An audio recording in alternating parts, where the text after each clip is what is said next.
March 22, 1945. The Rhine River. One word echoed through every Allied command post from Paris to the front lines. Impossible.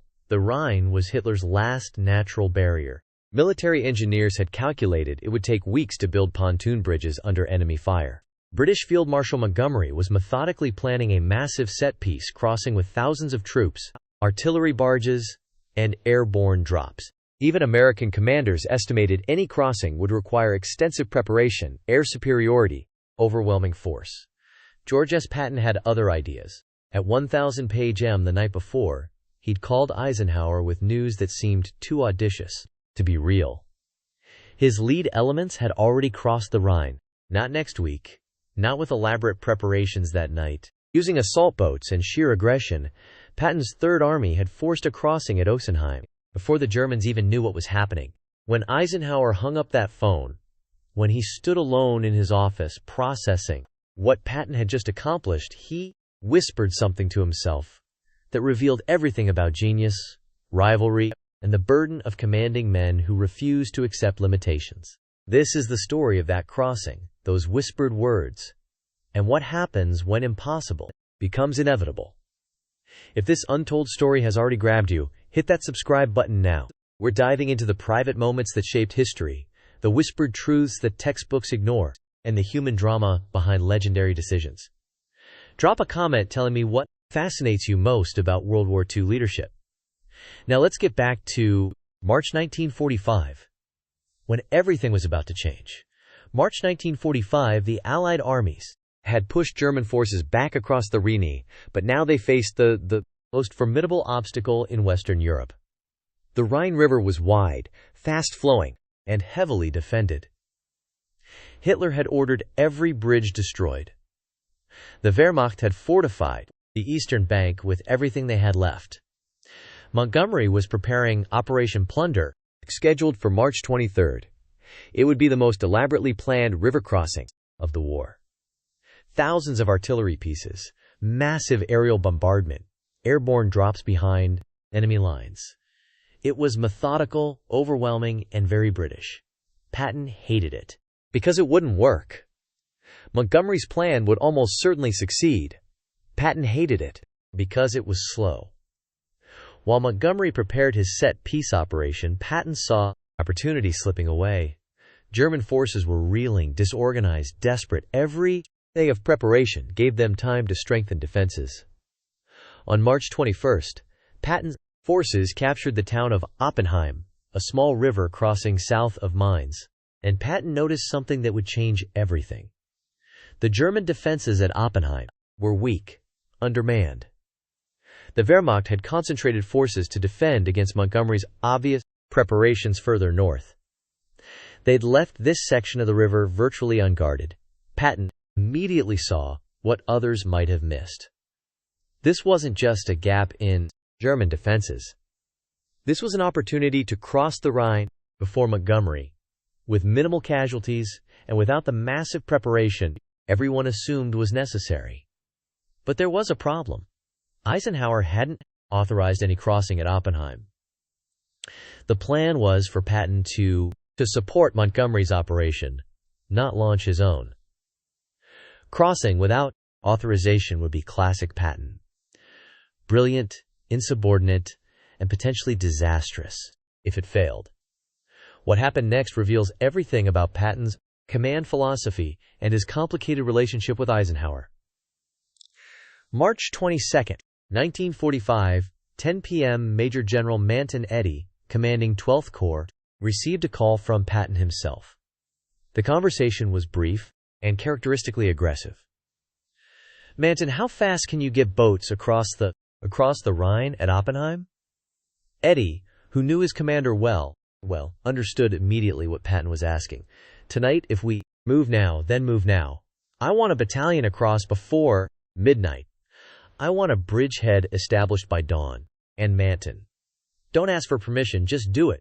At 10:30 p.m., assault boats carrying men from the 5th Infantry Division slipped into the Rhine River. No artillery preparation, no air support, no elaborate planning, just infantry and boats crossing in crossing in darkness, hoping the German defenses were as weak as reconnaissance suggested. They were. By midnight, American forces had established a foothold on the eastern bank. By 2 a.m. they'd expanded the bridgehead. By dawn on March 23rd, engineers were already building pontoon bridges and tanks were preparing to cross. Patton had forced a crossing of the Rhine before Montgomery, with minimal casualties, using speed and audacity instead of overwhelming force.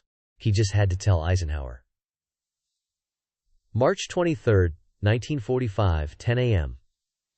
Eisenhower was at his headquarters in Rheims, reviewing plans for Montgomery's crossing scheduled for later that day when his phone rang.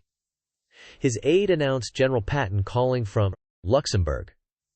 Eisenhower picked up, expecting a routine update on Third Army's positioning. He heard instead was pure patent. "Good morning, Ike. I want to report that we crossed the Rhine last night at Oppenheim. We're expanding the bridge ahead now. Tanks should be across by this afternoon. Minimal casualties." Germans were completely surprised. Complete silence on Eisenhower's end. Patton, recognizing that silence, continued, "I know this wasn't in the plan, but the opportunity was there. Defenses, minimal risk, maximum reward. We're across the Rhine with a fraction of the casualties Montgomery's operation will cost." Still silence. Then Eisenhower spoke, and witnesses in his office later said his voice was carefully controlled, revealing nothing. "George crossed the Rhine without authorization." "Yes, sir.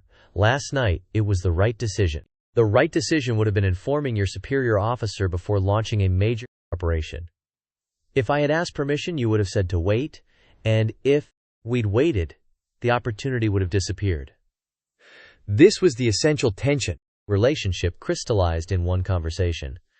Patton was operationally brilliant, but institutionally impossible. Eisenhower was right to be frustrated. Patton was also right that crossing had worked perfectly. After what felt like an eternity, Eisenhower responded, "George, expand your bridgehead. Get your armor across. Exploit success." A pause. "And for God's sake, don't do this to me again." "Yes, sir. Thank you, sir." After hanging up, Eisenhower sat motionless for several moments. His chief of staff, General Walter Bedell Smith, was in the office. He later recorded what happened next in his diary. Eisenhower stood, walked to the window, looked out at nothing in particular, and said quietly, "Bedell, George just crossed the Rhine before Montgomery, without authorization, without preparation, with minimal casualties, and I can't even be properly angry because it worked perfectly."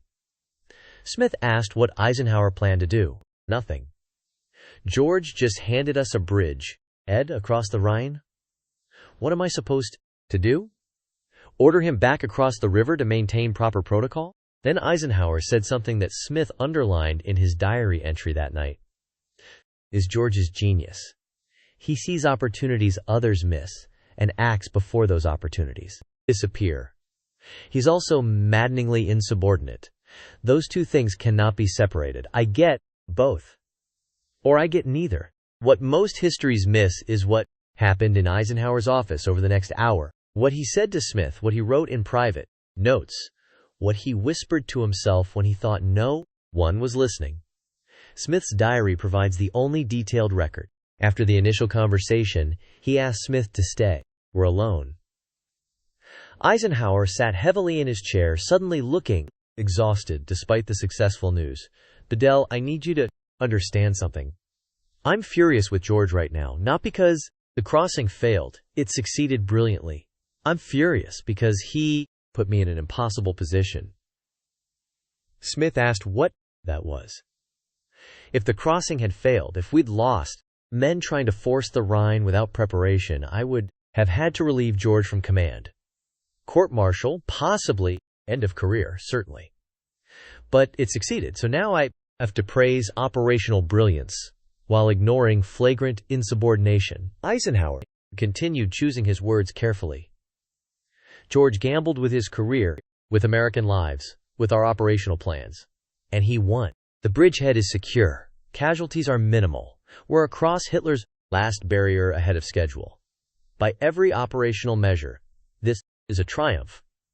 But George made this decision unilaterally, without authorization, without even informing me until after it was done.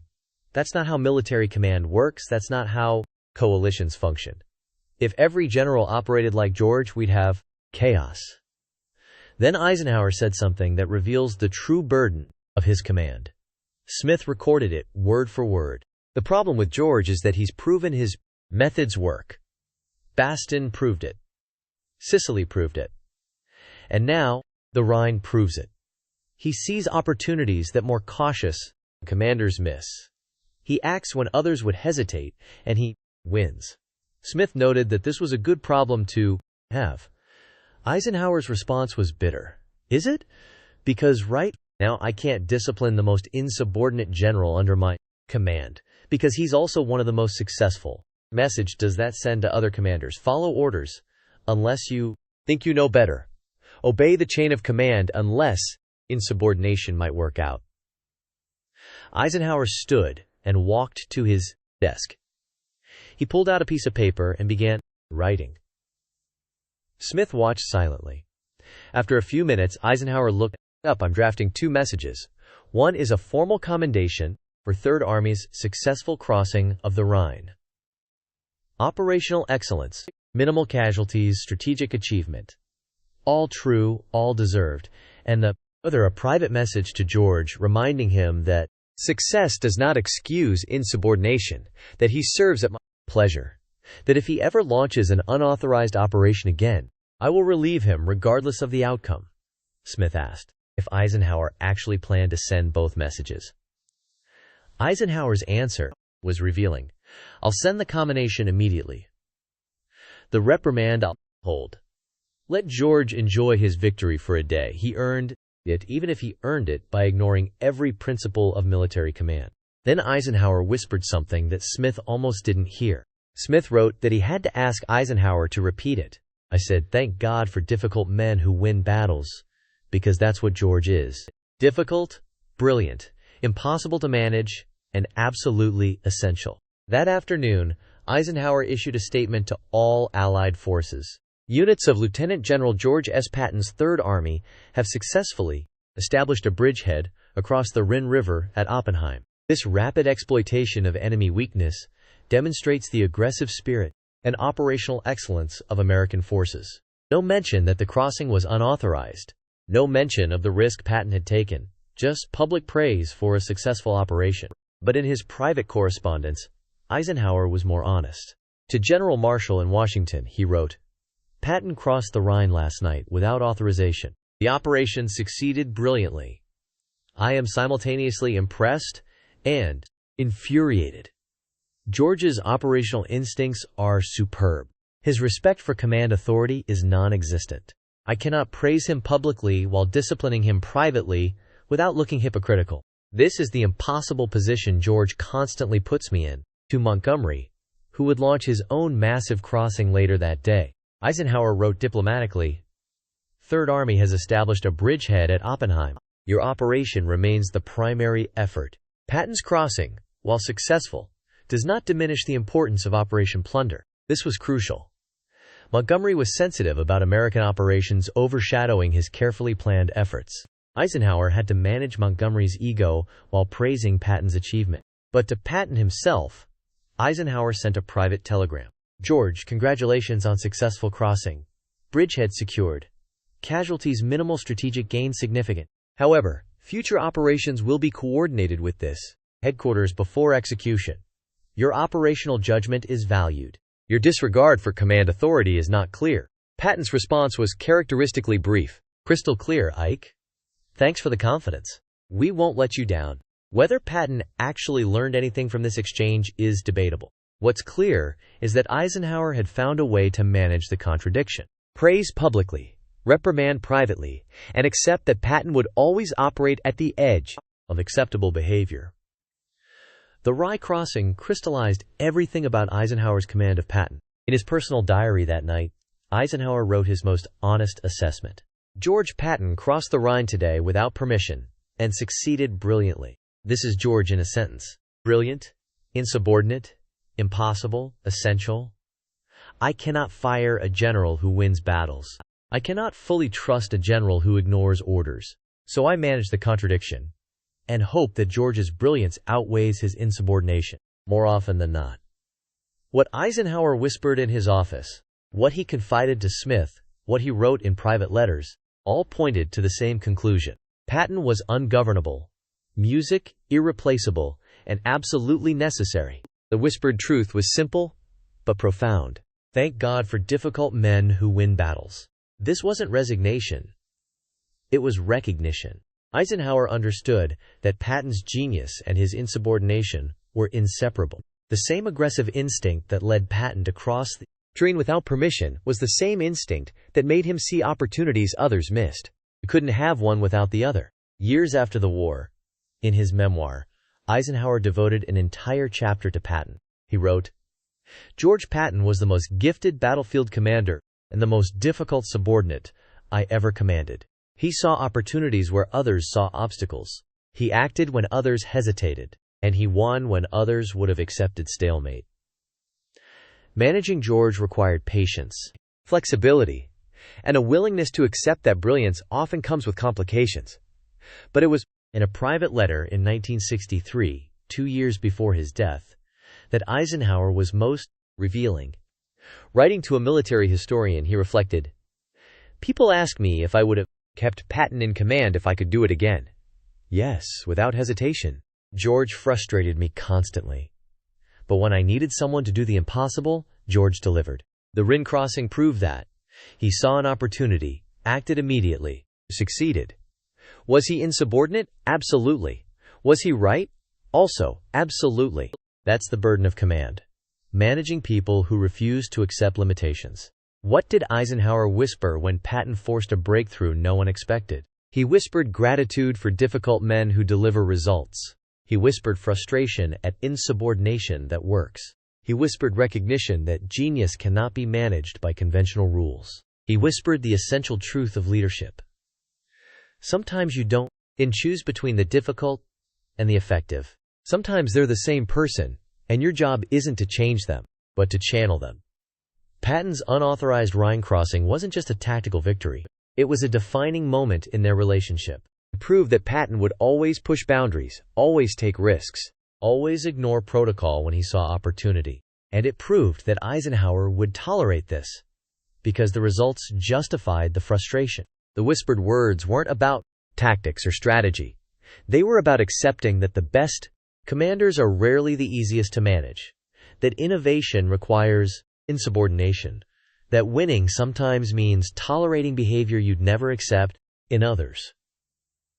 Eisenhower's whispers revealed the leader who understood the paradox of command.